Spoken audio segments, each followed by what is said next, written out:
let's be honest, porn is tremendously tempting. It's destroying people because it works. Pornography leaves its residue on all minds, but children's minds in particular. You brought up a really important point. We think, how could I possibly talk about this to my kids? Or even worse, I don't want to find out that they've actually been using it. Can you talk a bit about what porn looks like for girls? One of the most common ways girls are introduced is through erotic literature that is not labeled as such. Sometimes they call them spicy books. They draw girls in because they're also highly relational. Women are relational. They're romantic. And so girls are drawn in and they're drawn to then want more. That's the nature of lust. It just wants more and more and more. How do you talk to your children about a danger that you yourself are falling prey to? Yeah, it is.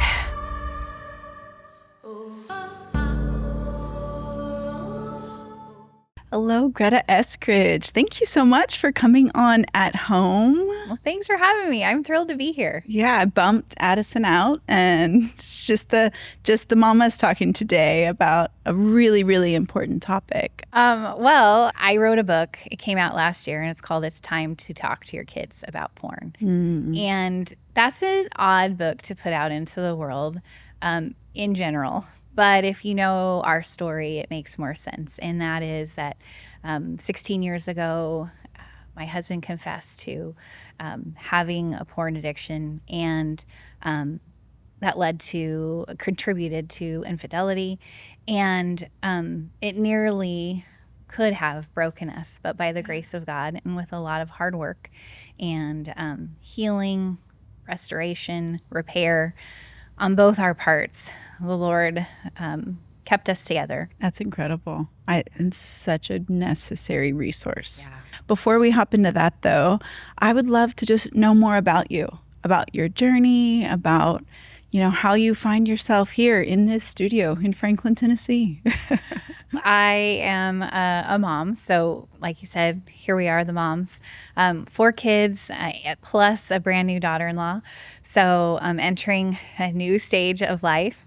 And I have been a homeschool mom for the entirety of my kids' childhood, and also became a writer. And while you were homeschooling your children? Yeah, it was when they were older. So I didn't do it at the beginning when everyone was little, because that would have been chill out CPS. Would have been unmanageable. It would have been unmanageable.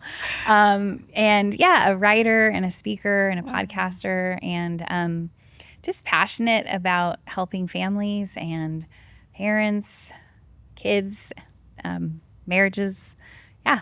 Pretty much anybody who will listen to me share, I want to talk to them. That's incredible. How old are your children?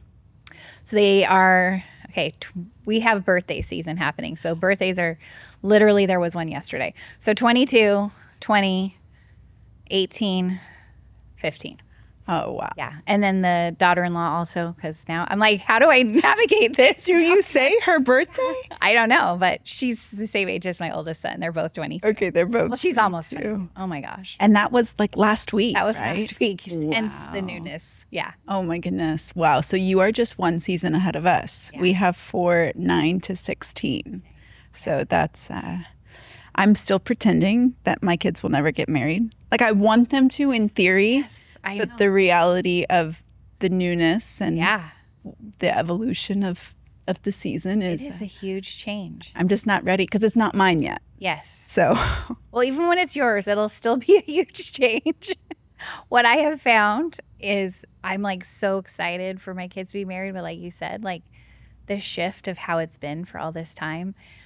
But one of the biggest blessings is like my mother-in-law is my hero now, because I'm like, she gave me her son. Like, that's a big deal. And I did not fully appreciate that when I was, it was 30 years ago. But now I'm like, oh man, she's a hero. It's really special. My mother-in-law sort of gave me her son. I think she actually absorbed me into the family. Nice. Very unique for the daughter-in-law situation, but I'll take it. Yeah, that's beautiful. Yeah, it's It's been really sweet. Okay, so that's fascinating to me that your oldest just got married in the context of our conversation today. Yeah. That this really hard season that you went through, that has, like, now you are seeing the legacy effect of someone entering into marriage in a way with hope and being equipped in a way that you yourself were not equipped. Yeah. Like, that's just such a beautiful picture of parenting and I didn't design. even think of that, to be honest with you. Like, there's been so many things to think about. But yeah, our kids are not afraid of getting married. Like, they all want to be married, and that is the grace of God. Yeah. Because, I mean, we came from a hard spot in our marriage, Aaron and I, and the Lord has done tremendous healing and brought redemption, and we love being married to each other. And apparently our kids have seen that. And, you know, we have another son who really wants to get married as well. Oh. So, yeah, they're not afraid of marriage, and that's a gift. Yeah.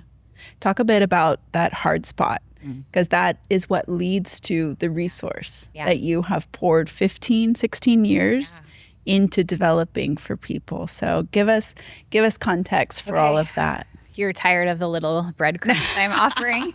I could live off breadcrumbs, but I have found other people, they're less circular listeners than...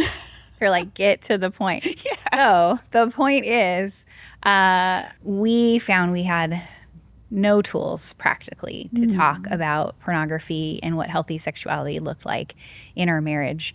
And that was not the fault of our parents. Yeah. They did not have tools. I mean, both Aaron and I grew up in the 80s and the 90s when no one was really talking about this stuff, or very little, especially in evangelical circles. Yeah. And so we wanted to do better for our kids than our parents were able to do for us. And we definitely made mistakes because we were learning as we went. But ultimately, what we wanted to put out into the world was the help that we know parents who are raising kids right now in a world that is saturated with pornography. Oh my gosh. That they need help. Yeah. Because we had experienced the devastation pornography can bring to individuals, to a marriage. And we wanted to say, well, let's do better for our kids, but also let's help other parents. Every parent is our dream, do better for their kids as well. I tested. I don't have the resource yet, but I did test the theory because I listened to you on another podcast. And so I was talking to my 11-year-old daughter yesterday. I'm like, hey, wow, good for you. Look at you. Pornography. And she's like, what? I said porn and she said corn. That's happened in our family too. She's like, I didn't think it was corn season yet. I love it. I was like, what does that word mean to you? And she's like, I don't know what you're talking about. And so then I gave her the definition, which is so helpful. And something that I don't know if you say it in the book, but you said it on the podcast I listened to, was that it's like a trickle, not a flood. Yes. And that's so comforting for parents to hear, that they don't have to have a slideshow and it's not a one and done. Yes. And that is something Addison and I have emphasized with our viewers, our listeners, that this is an ongoing conversation, one that you probably will never stop having with them. Of course, it shifts as they become adults, but if you've developed that safe space, you can continue to be a place where they can come back to and lean on the wisdom of someone who's gone ahead of them when they're like, hey, my wife just had a baby. How do we, acclimate back to intimacy after that? Yeah. You want to be a safe place because wisdom is meant to be passed down generation to generation, not just shoulder to shoulder. Yes. So I don't remember where I was going with that. Oh, so I was telling her, I gave her the definition, and I'm like, well, it's any kind of sexual anything. She's like, well, do you remember that one time one of our family members had sent us a link to watch a movie illegally, and it was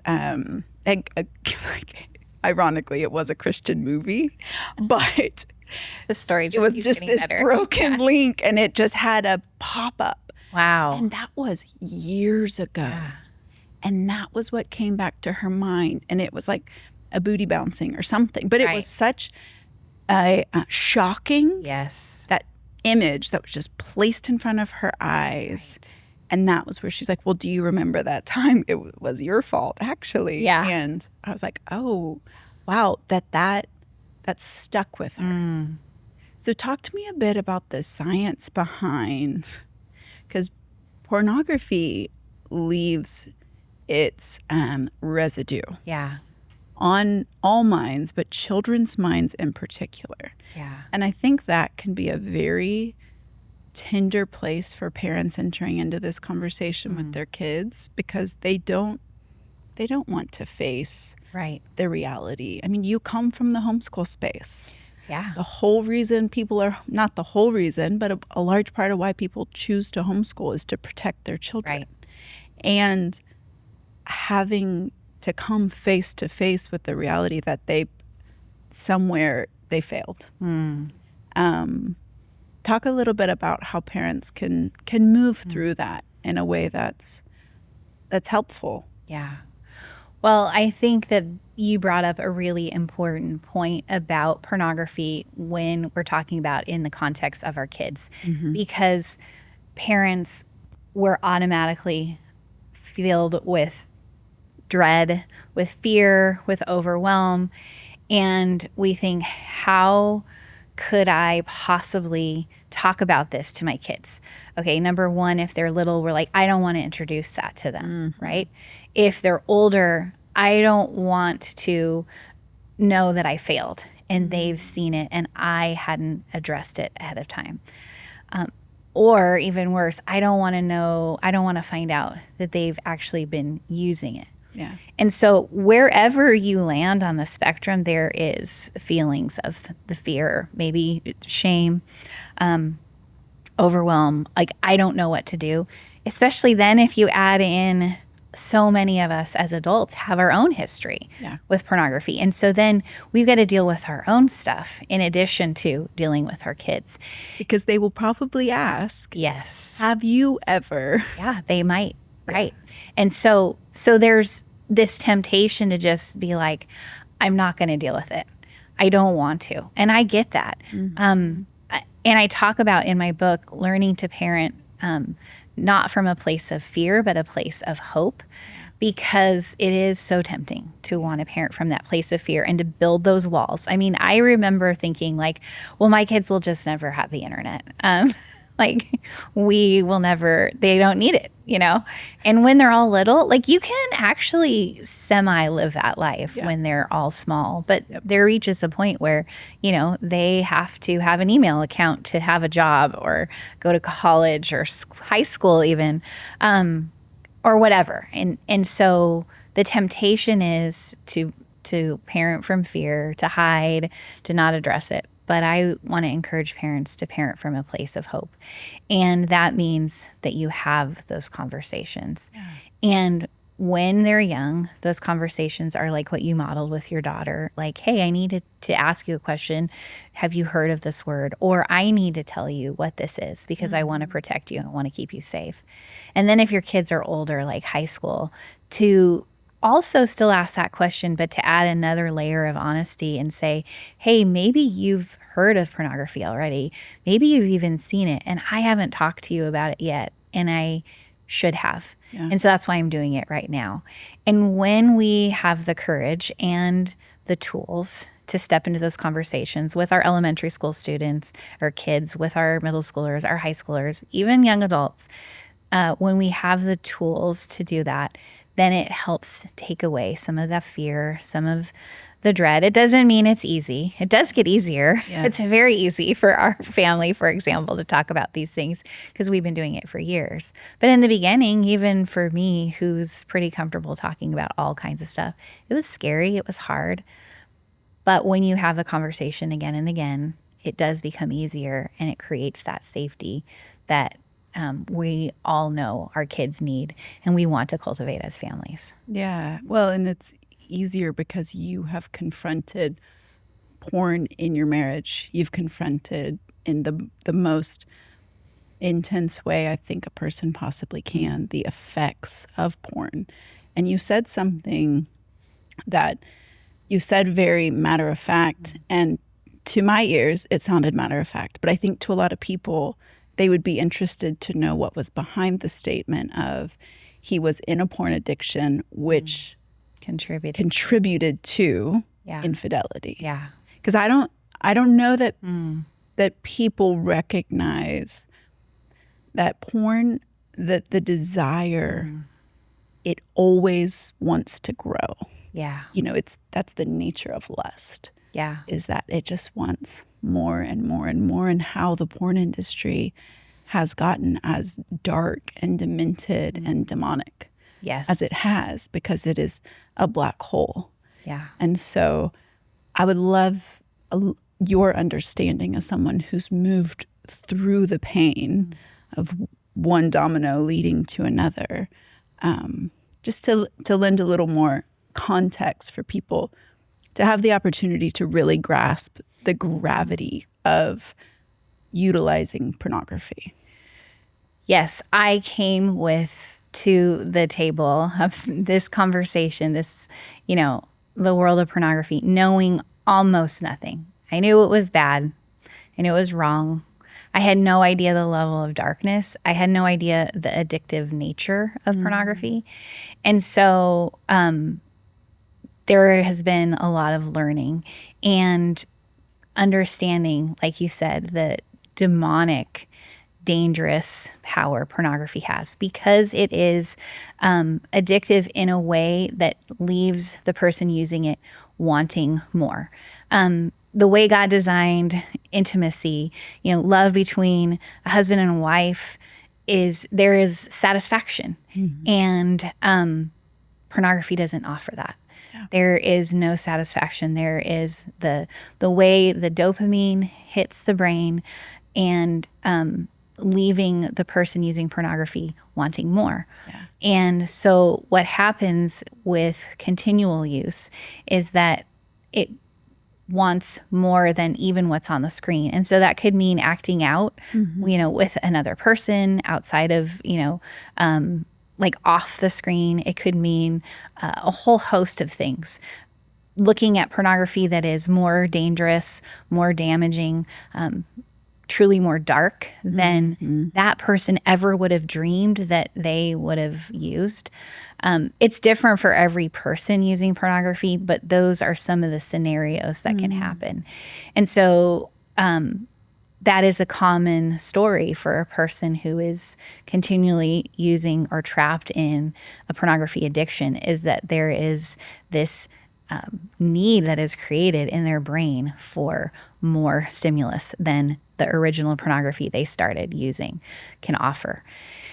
And that's what makes it so dangerous, especially when we're talking about kids or adolescents whose brains are still developing. So imagine the impact that it's having on them. And then I think, too, the impact that it's having on what they view that like sex to be, right? Because they're being shown this, not just a fake version of what an intimate relationship, an intimate act is like, but a twisted, dark, dangerous version. Yeah. And so as parents, we need to, like, as much as we don't want to face that knowledge and imagine our kids could be exposed to that, we do have to face it. We do have to know the truth about the world of pornography today, because we want to offer something better to our kids.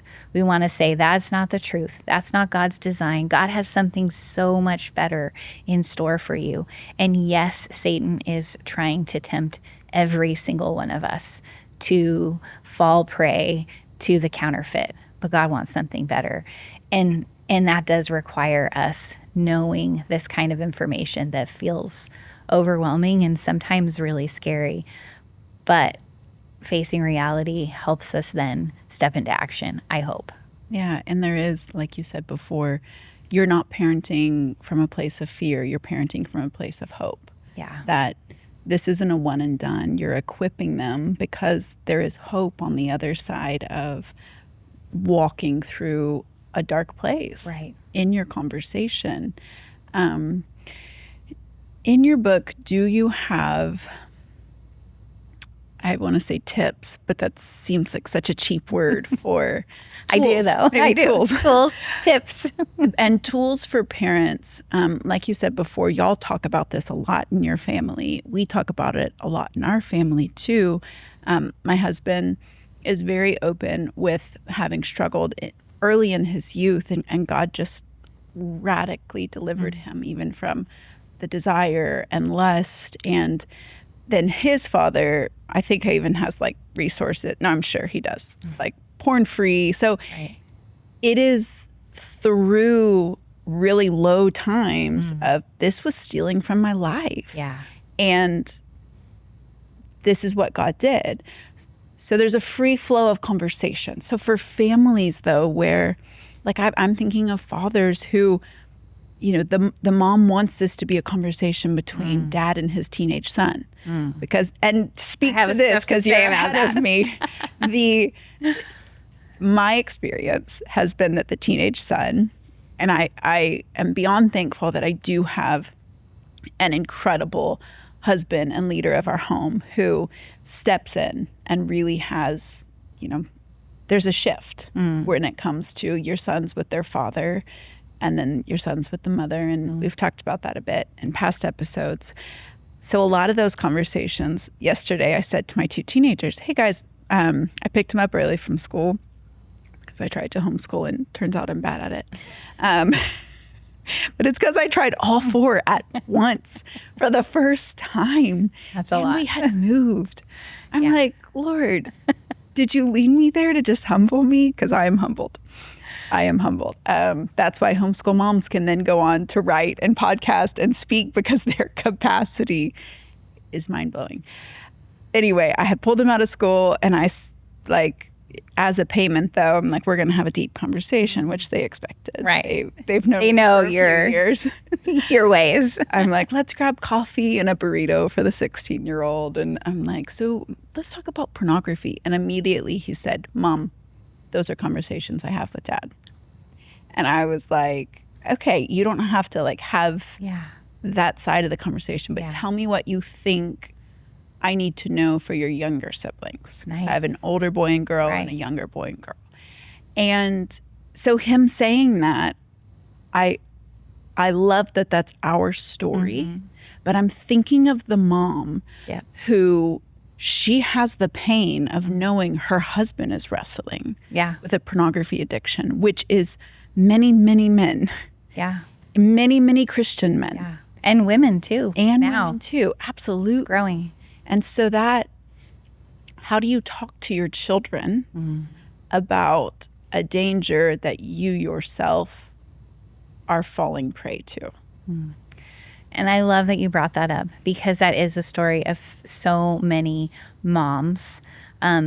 Whether their husbands don't want to talk about it, don't feel comfortable talking about it because it's a struggle in their own life. So they're like, how can I talk to my sons or my daughters about this if this is an issue in my life? And I get that. Like, that feels really difficult.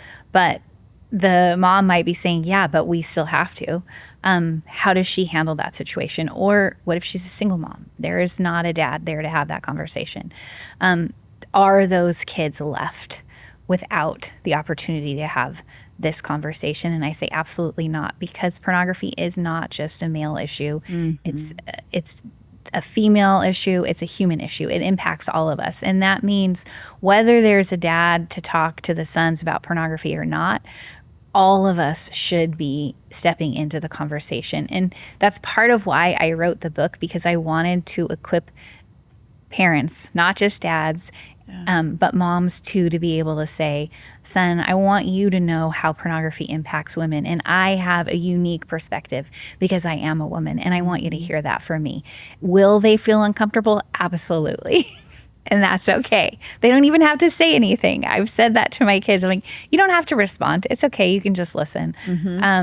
but it is valuable, and I think so important for them to hear from us. I also think it's important because so many more women, especially younger women, are using pornography. It's important for our daughters to hear not just that boys use pornography, but they know girls do too.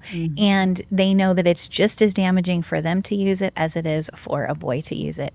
So really, all of us need to be equipped to have the conversation and to know that all of us should step into it, because it's not just the dads talking to the sons anymore. Yes, that's so valuable and we want it. And there have been times where our sons have been like, I'm going to talk to dad about this, or dad is talking to us, or whatever.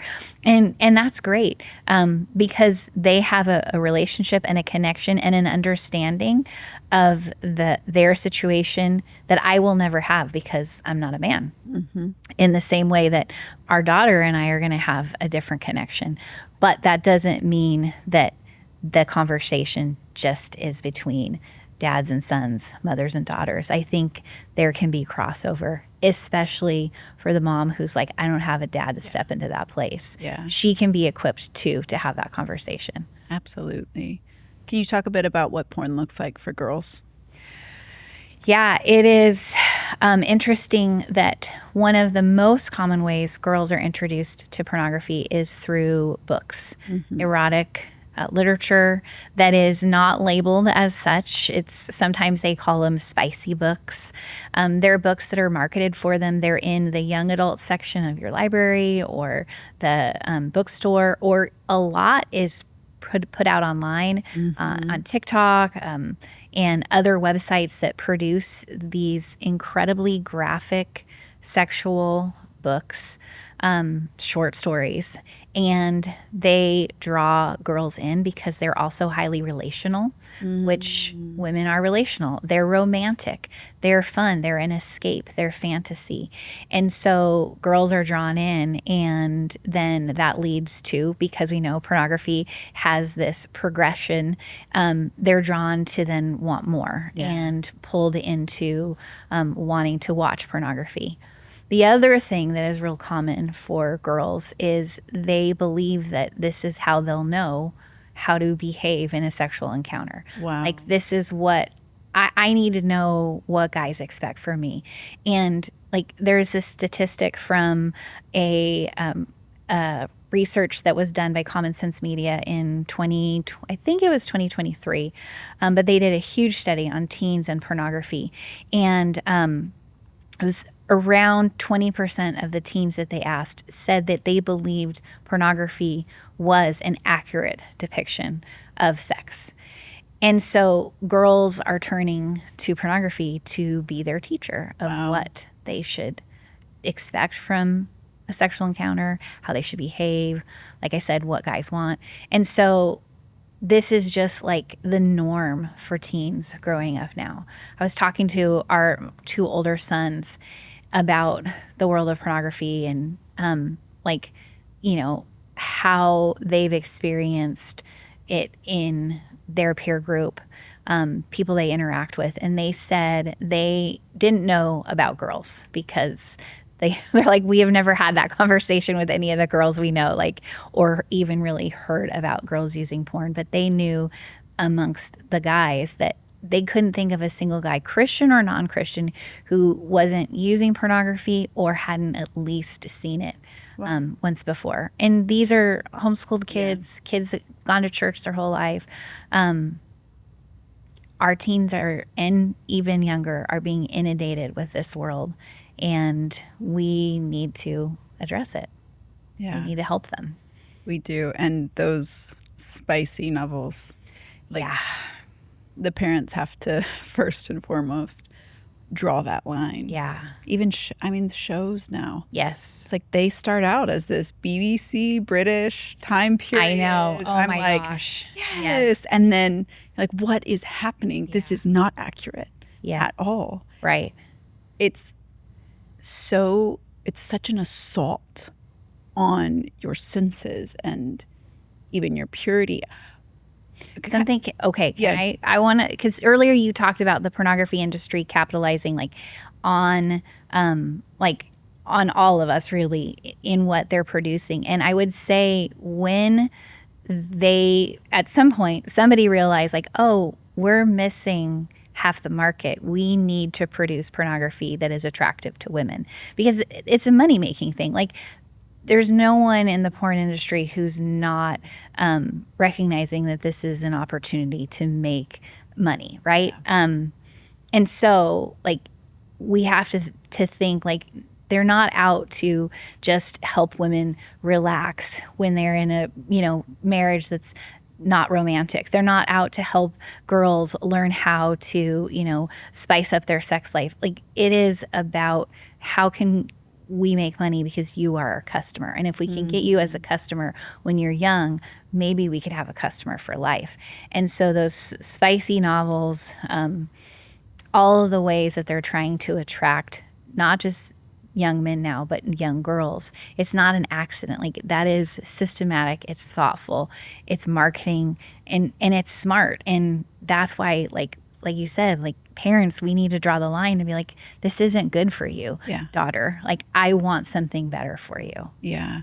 And calling it out in things like song lyrics. Yes. Like, Sabrina Carpenter has the most disgusting song. I mean, I don't even know not who that the is most. because it's like the beat. I'm out of it. The beat will start, and then you're like, what are they saying? They're like, no, mom, just listen to the beat. I'm like, oh, no, you're being fed by that. Something within you is being formed when you, music in particular, like, and those are such great, like, that's the great opportunity to have the conversation. You print out those lyrics, you go through. Because the easiest thing is to just be like, you can't listen to it. And that's such a temptation, right? Like, that's not good. It's bad for you. This doesn't glorify God. And those things are true. But like, when you can actually engage in a conversation and be like, this is why, like, this is not honoring women. This is actually abusive towards women. It's not going to help you. You referenced a verse earlier from Philippians, whatsoever is true, whatsoever is honorable, whatsoever is lovely, whatsoever, like, if it's not those things, then we want to flee from it.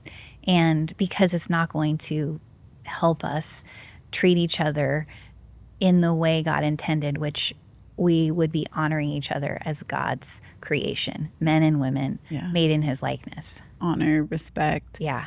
When you were talking about women and women being drawn to porn as a how-to, as a what's going to be expected, I was thinking, gosh, that really leaves good Christian girls super vulnerable if they find themselves in an environment that does not talk about sex and sexuality in a way that, one, is exciting.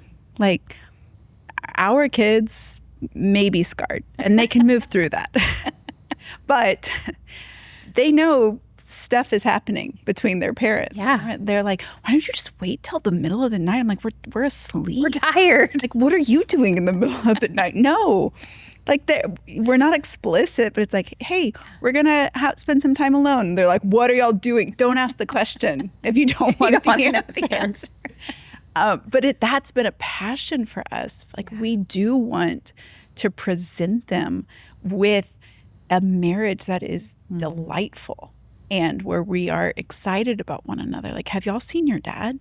He looks amazing. And they're like, y'all are gross. We're like, I don't care. Yeah. You can say whatever you want, but those seeds. And so for girls, I'm thinking within the church, within even more conservative homeschool communities, where it's like, why are we not having conversations about the reality of the marriage bed, about the reality of your first time together, and the awkwardness and the growth mindset that you really do have to go into intimacy with. I like that. I've never thought of that. That's better at absolutely this. true. Just better and better. Let's keep practicing. Yeah. Because the world is capitalizing on a lack that we have allowed to come into place because it was awkward, because it was, it felt unchristian to talk about those things. And certainly there are all types of ways that you can do it wrong, but to not do it at all is just as wrong. Yeah. Yes. And I think that when we don't talk about sex at all, or we just tell them like, this is how babies are born, and then, you know, like that's kind of the end of the conversation, then we are doing our kids a disservice. And with so much out there that is ready and available to teach them, Yeah.